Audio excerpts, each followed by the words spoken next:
Well, I think churches, if established churches, I think often they think this is an old-fashioned idea.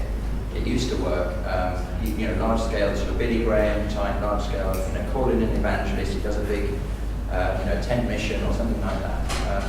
I think they tend to, some church leaders seem to, surprisingly enough, group Passion Play with that. I think they don't know much about it. The idea of, obviously, we broadcast widely, we try to gather a crowd in one place. Maybe there is some connection there. But I think it is probably ignorance that fuels that sort of attitude, really.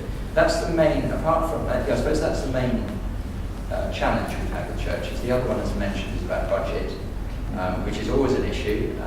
Don't just have it from church leaders. Sometimes Christians think it's, when we did our nativity, for example, I think we charged £10 each. We had a lot of negative comments about that. £10 is only an amateur, production.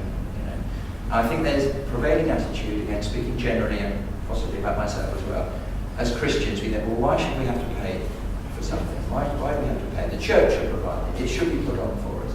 The biggest church in Brighton, the second biggest church, because the Top Cottage Church is the biggest, I've recently known, is St. Peter's. It's a plant from Holy Trinity Brompton. And I know this from a friend of mine, they have an annual sort of celebration of the church.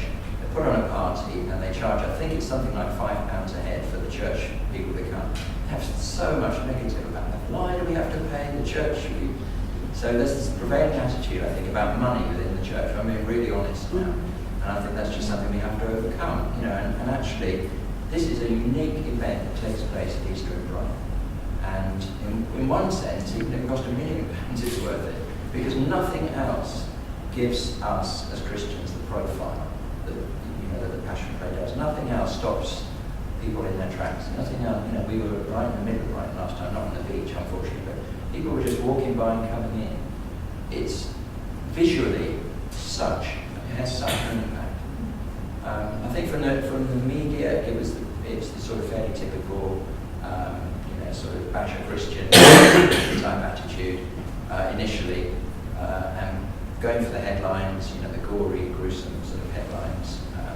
That was all about relationship. Once we went and saw the editor, he put us in touch with the newsroom and a particular journalist who Sarah was able to speak to, and on more than one occasion I think we actually saw some copy before it went to print, which was very helpful.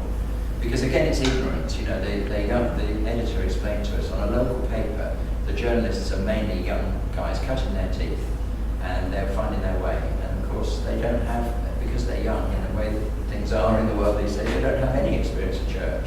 So that's sort of, but relationship